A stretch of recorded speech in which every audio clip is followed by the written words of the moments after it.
Hi, everyone. So I'm with Carly Baxter, who reached out because you stumbled across my podcast on Spotify. It's all of its 5 subscribers, and you stumbled across it. You had to listen, and it resonated with you. So you sent me a message, and I thought, well, you've had a pretty intense experience with mental health, and it's really affected your life in a lot of ways. So I thought, why not get you on and share your lived experience? Because it's a very, very from what you've told me just briefly in writing, you've been through a lot, and I think stories like yours is very important to tell. So maybe do you want to introduce yourself, Carly, about and your experience with mental illness?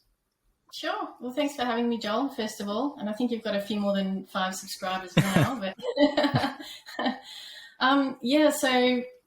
basically I grew up with a single mum with bipolar disorder. We didn't really know she had bipolar disorder until sort of her late 30s, I guess, or mid 30s. That's quite interesting, till late 30s, because generally it's very, my mum was diagnosed very early on. Like a lot of people, they have an episode before they're 15, 16 generally, and that's when they get diagnosed. It wasn't until the late 30s. Yeah, okay.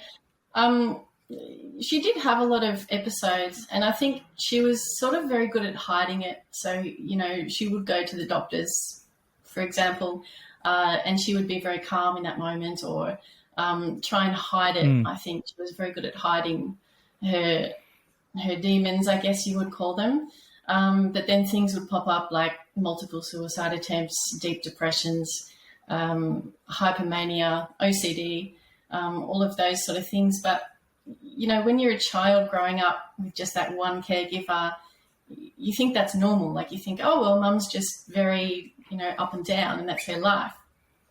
So for me, it wasn't really until I started spending more time with, my best friends, mum and dad, families, and thinking, okay, this family dynamic is totally different to mine. So, and then, sort of around the age of 7 or 8, I sort of twigged that, okay, something's up with mum, but I'm not quite sure what it is.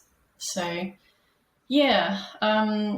my first shock moment, I guess, was I think I was about 11 years old, and my stepdad came and picked me up from school, and I didn't know what was happening. Nothing was told to me, and pulled in the driveway, and there's 2 ambulances in the driveway. So she'd taken too many tablets, walked inside, and they were giving her charcoal, trying to get her to vomit. And I just never forget that scene of, she kept looking at me and saying, so sorry, and apologizing to me.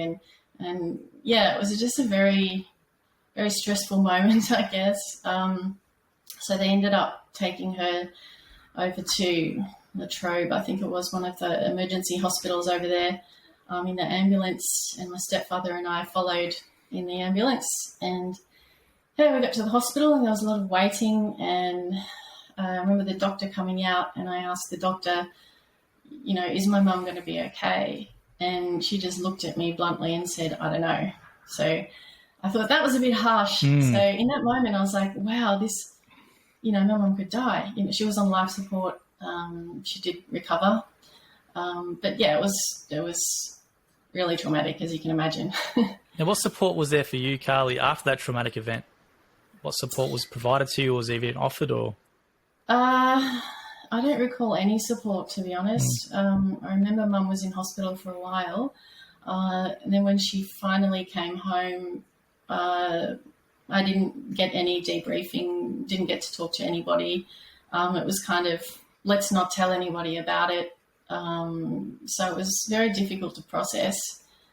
But I had this feeling that, there was something that I sort of became, not the parent, but I became very mature at 11, just because intuitively, it's going to sound really weird, but ever since I was 5 years old, I knew that I wouldn't have my mum for a long time. I don't know how I knew that. So after that experience, every time that she would feel manic or have a fight with her partner and go to take off in the car, for example, I would just get in the passenger seat just so I was there with her, just in case she did something.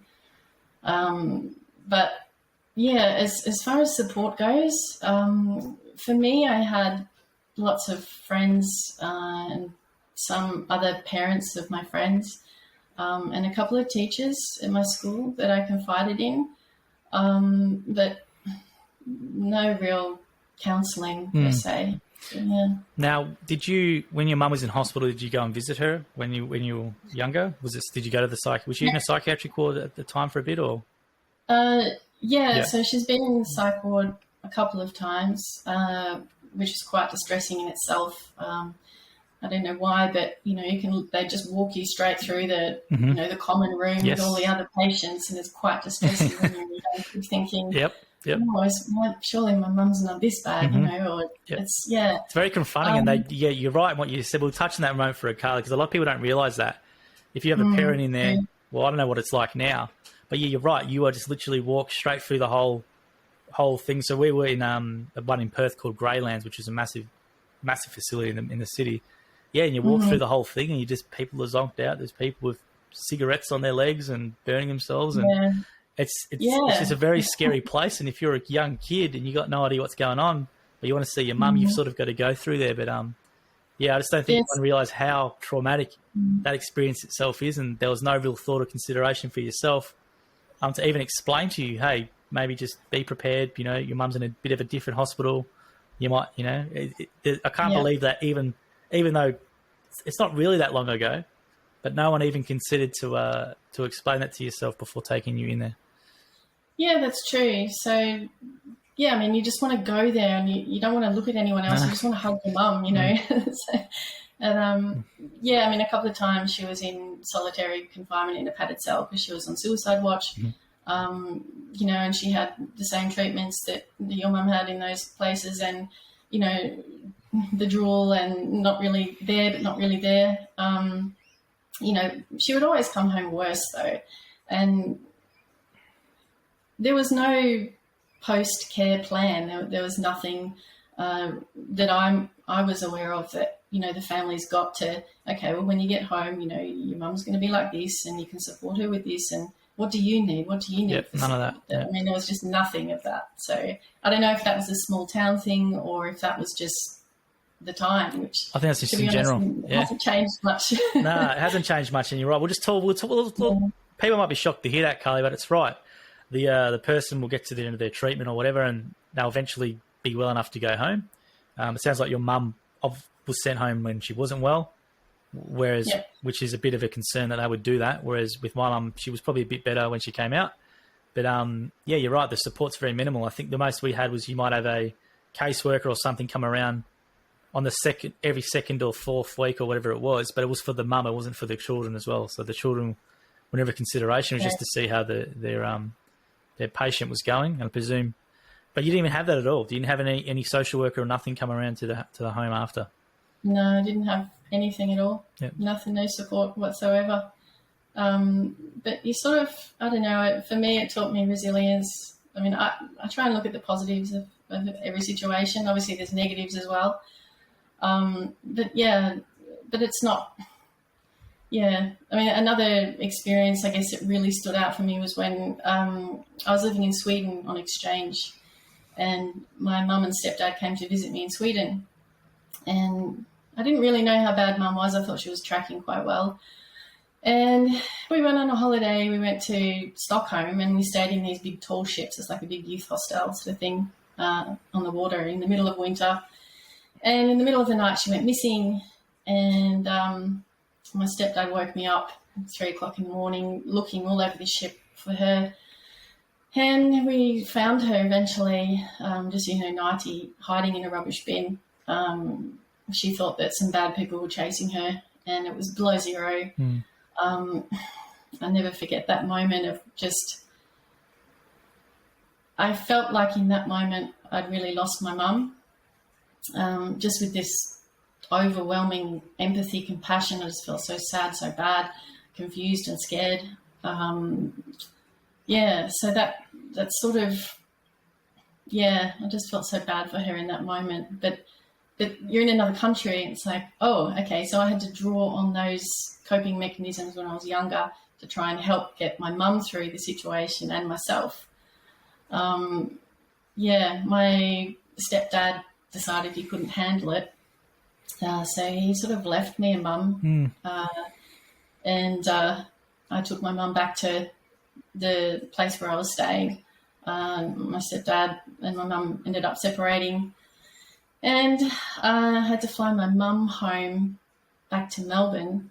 And, there was a few other bits and pieces in there too. But to cut a long story short, she had a psychiatric nurse that was caring for her. And he organised the flight back to Melbourne and cared for her and picked her up from the airport back in Tullamarine. And as it turned out, I came back from Sweden early because I knew Mum wasn't right and she needed to pack everything and move somewhere. We ended up moving to a place called Ocean Grove. Yep. Near Geelong, yeah. Outside Geelong. Yes.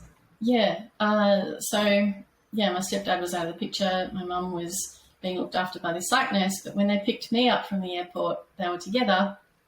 And apparently he was having a relationship with my mum, which was totally unprofessional. So that sort of tainted my, my trust in the mental health system, I guess, again. So anyway, it turns out that they took me out for dinner. And I remember him asking me, do you think it's okay that I'm dating your mum? And I just looked at him and I said, well, you're the psych nurse, buddy, so what do you think? And how old were you then, Carly? Were you 18, 19 if you're on exchange, or 17? I just turned 19, so I went to Sweden when I was 18 for 12 months and then came back when I was 19. So he basically just left her, just dropped her, and actually left her off all her medication. Really? So she had no lithium, nothing.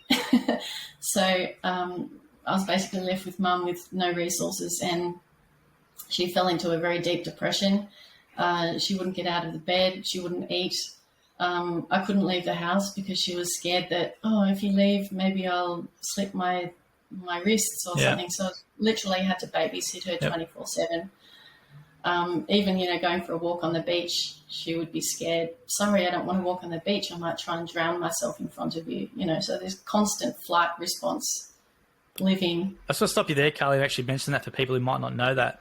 I don't know if it's typical of all people with bipolar, and don't get angry at me if I say it, but the threat of suicide against children is a common thing, I guess, in terms of conversations, right? They might say, when I come home, I might not be here. I'm going to do this as you've described.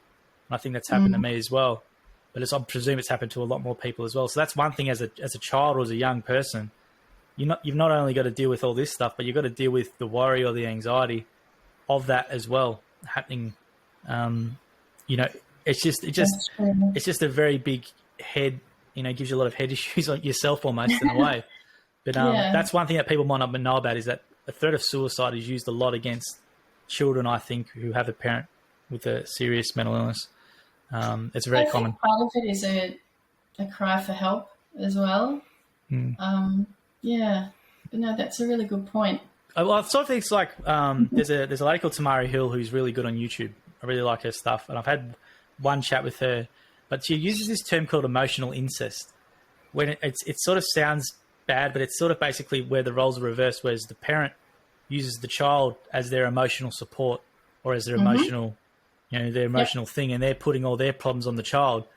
Whereas it's supposed to be the other way around. The parent's supposed to be your emotional support. Whereas with a lot of people, well, from my experience and from what yours is, I presume as well, is you were the emotional support. So you had all the stuff lumped on you. You had all this stuff thrown at you, and you were just expected to deal with it. And I think that's quite common for a lot of kids with a parent with mental illness. Yeah, I think it is too. It's a lot to take on, but I think, and it depends on your, who you are as a person as well. Like for me, I've always been very sensitive, very empathetic, very compassionate with a huge heart, which is awesome, but it can also be a double-edged sword. So I think learning how to manage that without using it productively without letting it overwhelm you, and that's my biggest lesson that I still sort of try to master as I go along now. But Now, do you think that came from your lived experience, or do you think that was just something always in you? Or I don't know, to be honest. Maybe a combination of life experience and just being, I don't know, maybe because it's an only child thing, or yeah, I'm not sure. Now, you spoke about coping before. So what were your coping mechanisms that you used when you were a younger person?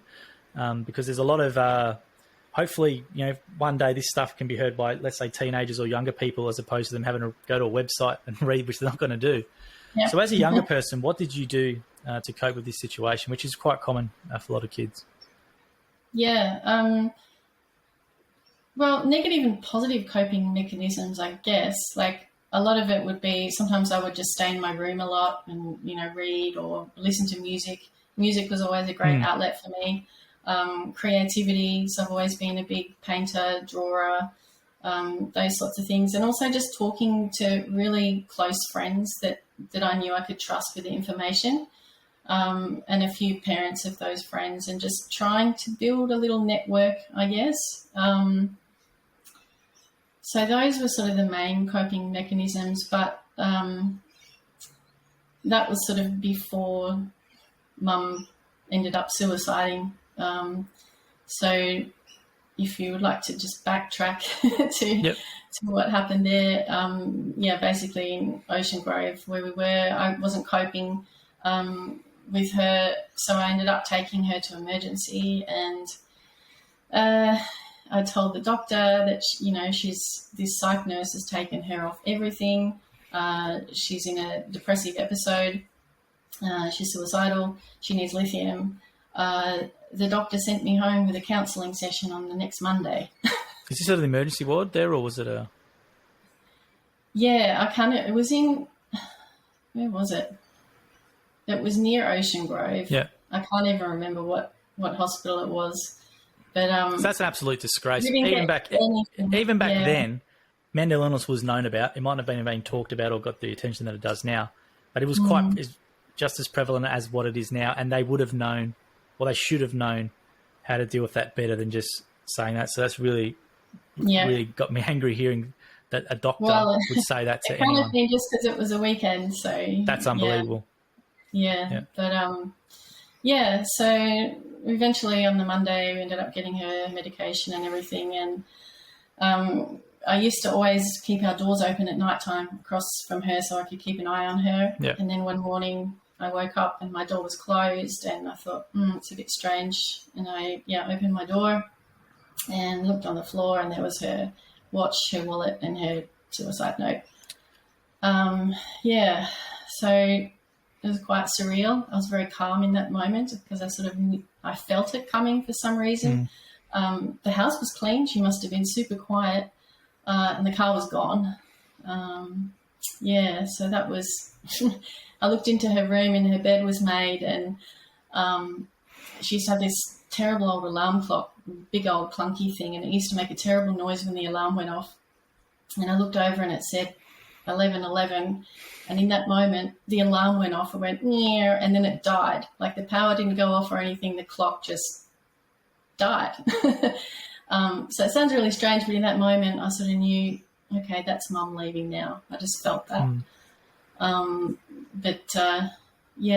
She ended up driving off the Great Ocean Road in her car, just outside Lorne. So it took them about 5 days to find her with helicopter search party. So apparently the car had gone off the cliff and got washed under into some rocks and caves and whatever. So so that 5 days of not knowing if she's alive or dead. I really feel for people that have family that go missing, because it's just a terrible feeling.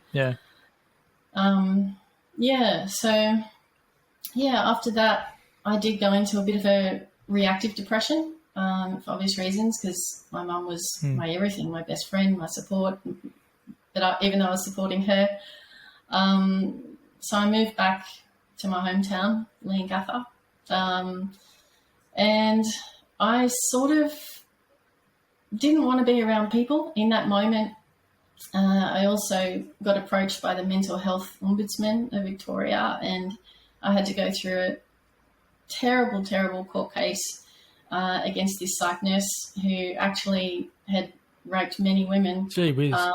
One of them was a 6-year-old woman in a wheelchair, and he ended up in Bowen prison in maximum security for about 7 years or so.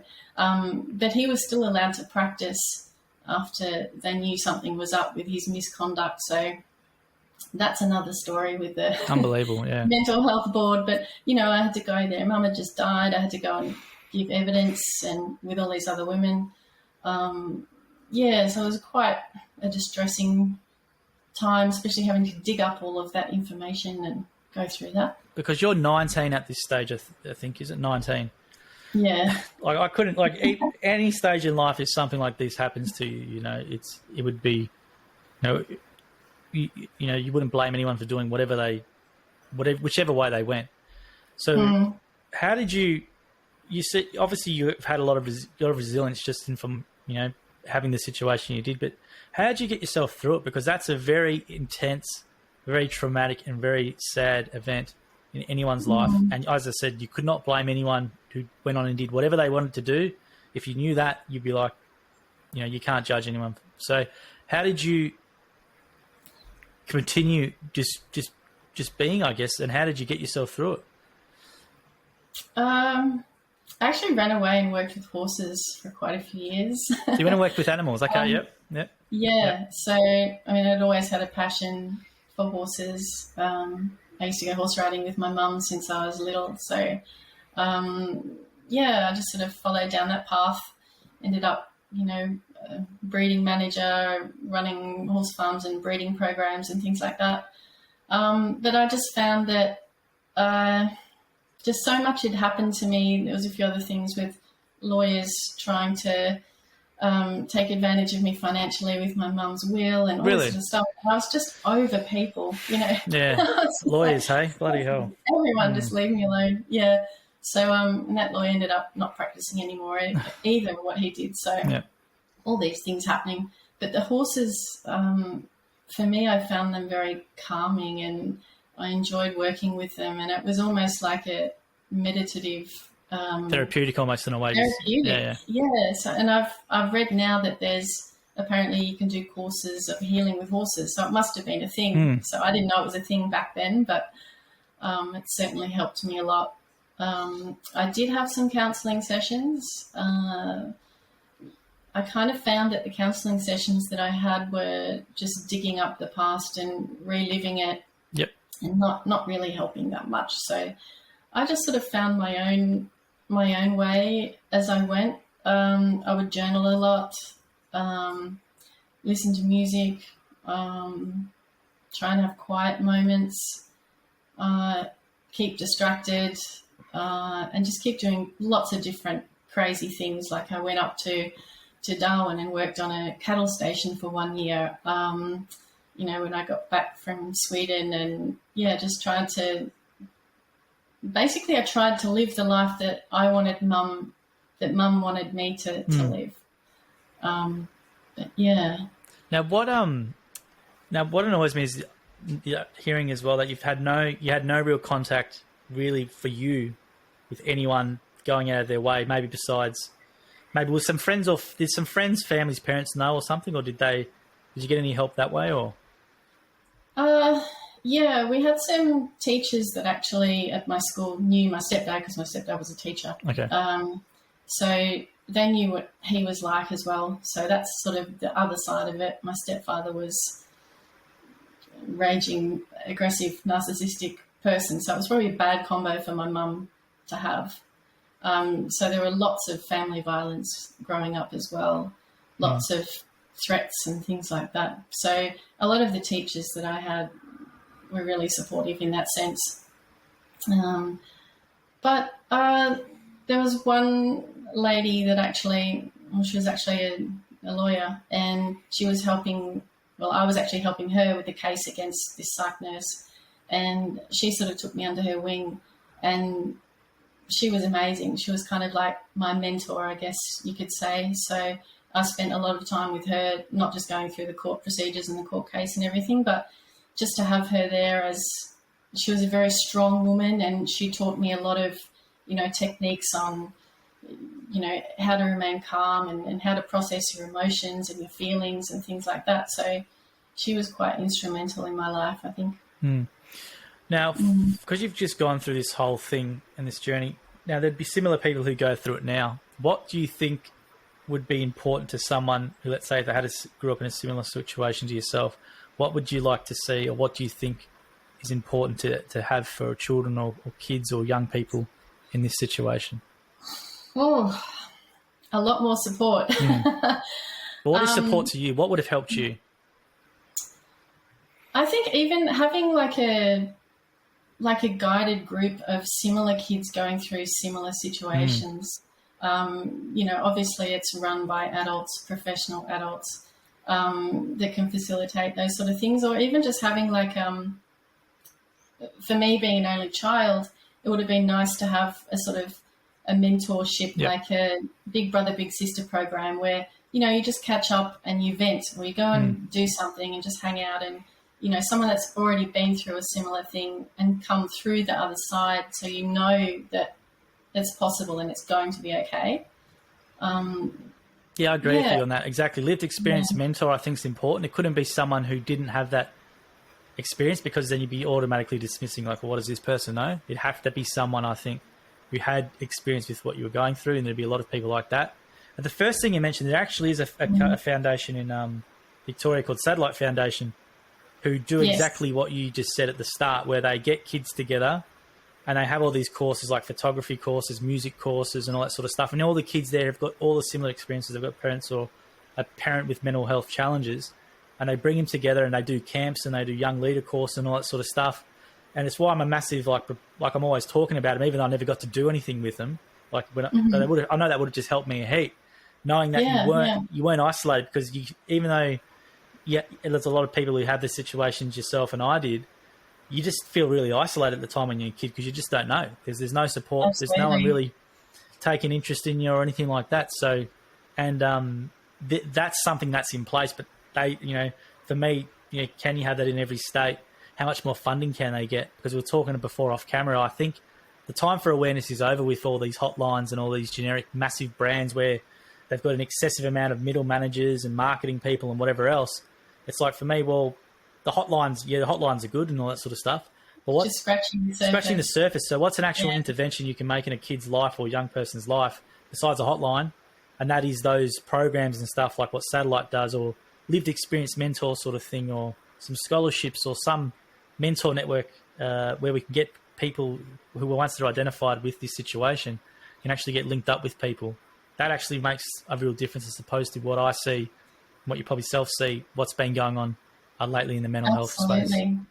Absolutely. And it's also about, community and getting that support from people that have been through something similar, and also public awareness. There's so much public awareness on depression, anxiety. Everyone hears about it every day, which is very important as well. But they're almost like side effects to other things as well, like bipolar or schizophrenia or, other serious illnesses too. But I think the general public doesn't know how to handle those people. They don't. So there needs to be something similar, like even I think in the UK there was a study done on these crisis cards, and they're like, for example, if you've been clinically diagnosed with a mental illness, or significant mental illness, you can have like a card that if you're having a meltdown or whatever, the card is, hi, my name is blah. Hi, I have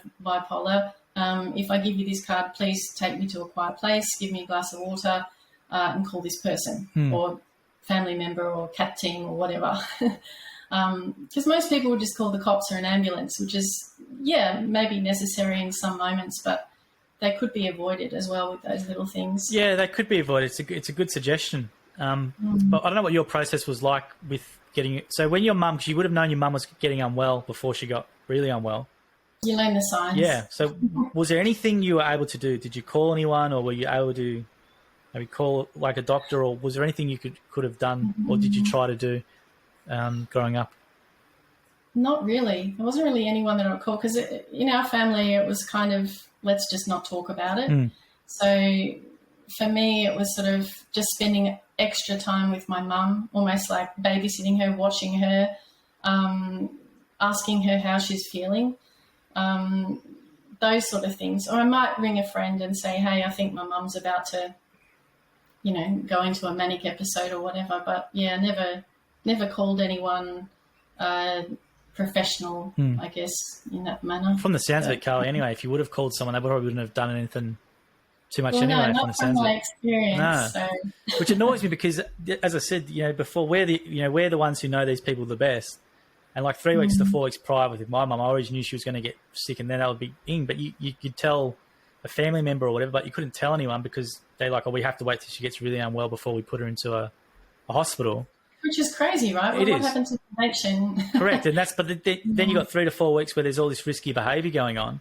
It's like, well, what if something happens? Like for me personally, looking at it from a other perspective, like, well, you're negligent because this risk you could foresee the risk, you've done nothing about it, and now this person's gone and done something which was preventable because you just haven't had the ability to try and deal with that person before they get really unwell.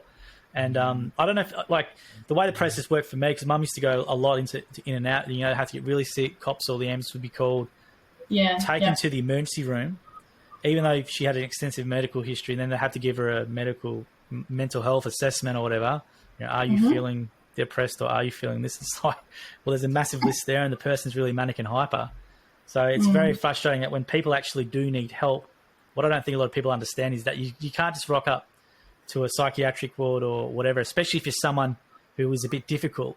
I don't want to speak for your mum, but my mum was difficult when she was unwell.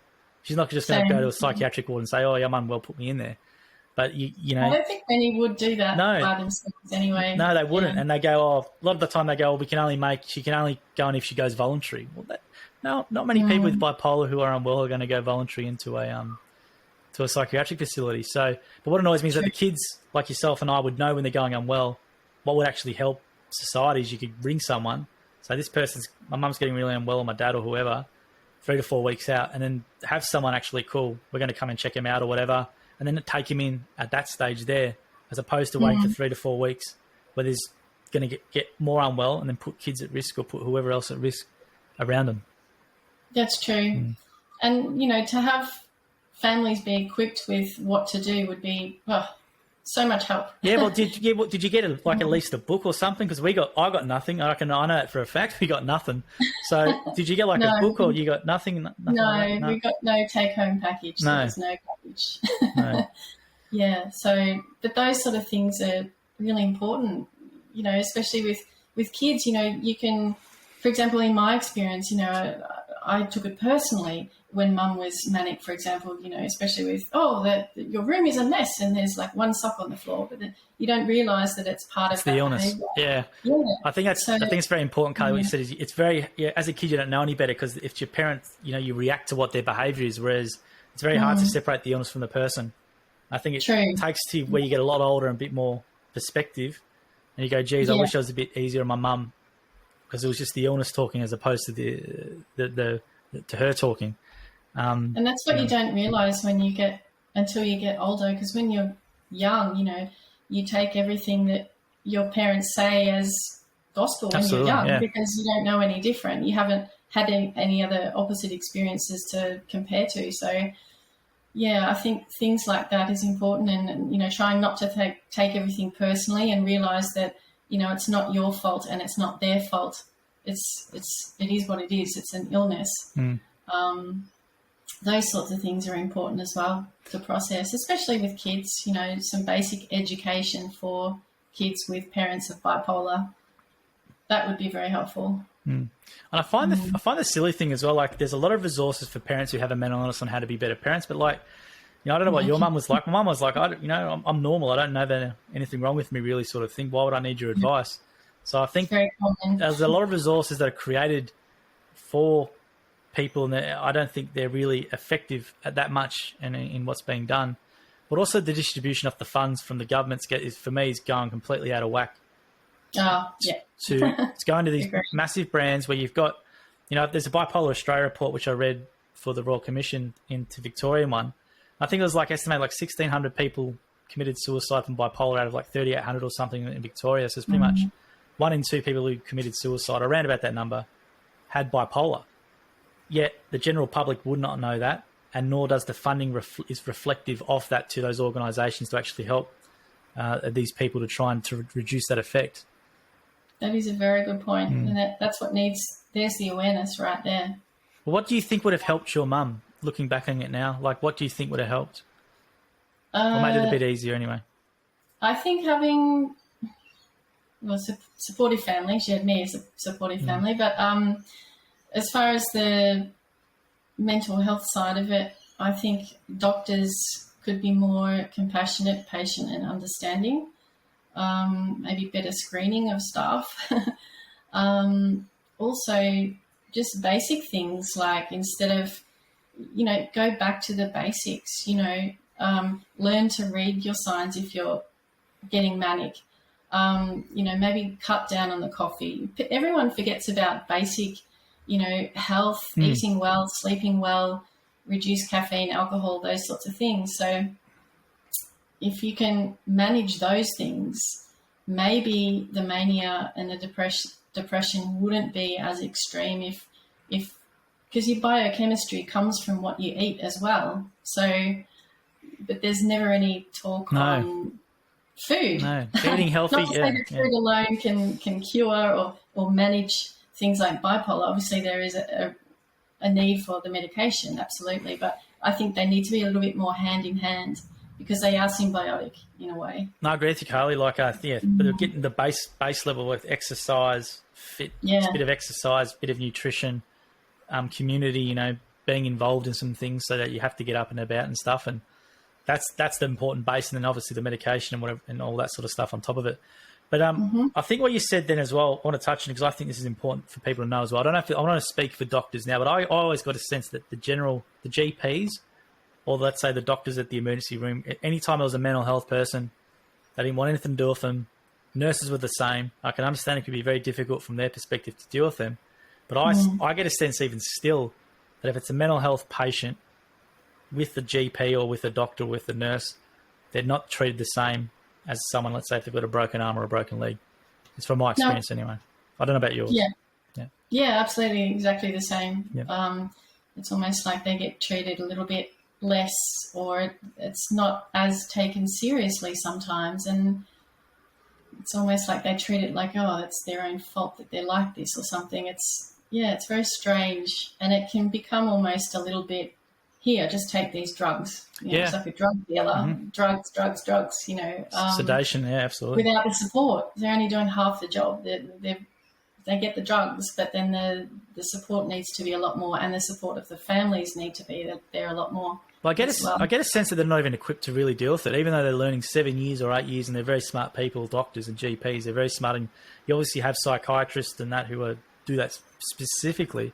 But you just think if it's so prevalent of an issue, your training should be weighted more towards, obviously you've got broken arms, broken legs, all that sort of stuff, but that should be, you'd think that'd be a large component of your training, because that's what you're going to see a hell of a lot of with drug-induced psychosis. There's a lot with ICE people in wards. You're going to have a lot of people with schizophrenia, these sorts of things. It's a very common thing. It's not uncommon. So, but I get a sense that their training is not geared towards that at all. Absolutely, and also when you think about it, their training was 7 years ago, and that there's always new ways of thinking. New training, those sorts of things could be incorporated into learning more about bipolar. Even the causes of bipolar, for example, I can't find anything online about what causes bipolar, for example. It's just so many different factors. I think they don't really know. So it's just, okay, take these drugs and we'll play it by ear. Well, the annoying one for me is they don't know how ECT works, yet they still do it. And, scary. It's very scary, and I've seen long-term effects of ECT, and, to not know how something works, but you still prescribe it as a treatment, is quite baffling. It's beyond me. Yeah, it's just quite barbaric. I didn't even realise that they were still doing it, so that was news for me. it does affect people. Like I've read, there's a site online where it says bipolar, it says ECT doesn't have no proven long-term effects, which I just think is complete garbage, from my... How did they know that? Well, Yeah. I don't know how they know that, but that's from my only personal experience. But you're right, the research and the stuff online, Carly, regarding bipolar, it seems to be a lot less in detail as opposed to the other, your generic depression, your anxiety, where there's just organisation after organisation, which almost seem to try and just monetize it with corporate programs and this and that now. Whereas these other issues, that's why the whole point of doing this discussion is to try and sort of put our little footprint, I guess, into the digital space, talking about this. Now we hopefully need more people to do it. But just yourself personally, Carly, like how are you going now with everything? Like how's your life in general? How's it shaped yours? It's going pretty good, actually. Yeah. It took me a long time and a lot of years to become comfortable with myself, just, emotionally and dealing with everything. And I mean, for a lot of years I was, scared that, I would say something that sounded like my mum or do something that was similar to my mum. And I'd be like, oh, maybe I've got bipolar too. And, so I don't want to be like that. Yep. So I had this sort of really conflicting emotions. And, I did go and see, some psychiatrists who were quite apt in bipolar diagnosis and those sort of things, and they wouldn't give me the bipolar card. So I do have general anxiety, and I think based on what's happened in my life, that's kind of normal, I guess. So, yeah, apart from that, I just go for it. I just get it, like every day. Once I recovered from my depression after Mum suicided, I just sort of decided then and there that, I was going to live every day on behalf of my mum and for myself, just do lots of crazy things. I mean, I don't give up. I love learning new things. And I think I still see the magic and the wonder in the world, even if there's just a glint of it. I try and look for that, little bit of magic and wonder. And yeah, that's basically how I've coped. And also just talking to other people, like you is a perfect example, other people going through similar things. Just sort of helping other people through their traumatic events makes me feel good, I guess. Yeah. And what have you found by doing that? When you share your story, are people surprised to learn that about you, or what's your reactions been? Most of the reaction is shock. It's like, shit, really, you've been through that and you're still here and you're not on drugs and you're not alcoholic and you're not this. And I'm like, no. I mean, I've had my moments where I've, had the odd drink. But yeah, I think it's important to have a few mentors along the way. Like I had a few sort of mother figures that just popped up after Mum died, and they were quite instrumental in helping me get through. And just, yeah. I think that's an important point, Carly. There's a lot of good people out there, and especially with this situation, even if you don't get the support of the authorities or the people you think should be supporting you, there's always someone who's got a good heart, who makes an effort, or they go out of their way, and they're the really important things that happen all the time and people don't recognise, but they're the ones, these friends, families, or friends who know you, or teachers or whatever, those little impact moments where they can really help you, where they don't probably know they're doing it. And it's people like that and there's a lot of good people who have done, I'm sure, good things like that for you in your life. Has helped you thrive. It's all those little things that count. Just having that support and just getting out there. So pushing yourself when you're not feeling motivated, for example, those sorts of things. And what do you do professionally now? Lots of different. I've done so many different things over the years. It's another thing. I figured out that I've lived in 47 different houses since I've been born. Gee whiz, it's a lot. I'm like a modern day, what do they call it, nomad. But yeah, now I'm doing web design and app design. I never thought I'd be an app developer, but I've developed 2 apps. And what are those apps? They're actually dating apps. Okay, so, all right. Yeah, a couple of dating apps, so they're going quite well. I dabble in lots of different things. I'm about to go into the beverage business and make some nitro cold brew coffee. I like cold brew, yep. It's good. Yeah. So, yeah, lots of different things over the years. But would you say that, as you said, that positive outlook at 19, which you just said, which is fantastic. Like, I reckon a lot of people would go the other way. So to have that positive outlook is just unbelievable. But that positive attitude from there, that's been able to without that, you wouldn't have been able to go on to do these sort of things, or is it just the way you look at things? Well, I'm interested in this. I'm going to give it a go. I'm going to use that. Yeah, I'm not quite sure where it came from. It's just this drive to just keep going and try something until you find something that you really love and something that works for you. I've never been one to fit into, standard box. You work for your whole life in one job and you buy a house and you do this and that. I'm quite sort of different thinking in that way. So I don't know if that's me naturally geared that way or how I've developed over the years. But yeah, I like, traveling. I've been to 21 countries. I can talk to anyone about pretty much anything. Now it's sort of flipped the other way, whereas after I got over that initial depression with my mum's suicide, I want to talk to more people now, and I want to get out there and help other people. And I think that's because I've finally healed. No, good stuff, Carly. Any final words before we wrap up today? Let's say there's a young person or an adult who might be listening to this but never told anyone or shared their story. Any advice for them? Go easy on yourself. Look after yourself as well. Get help, even if it is friends or family. What else?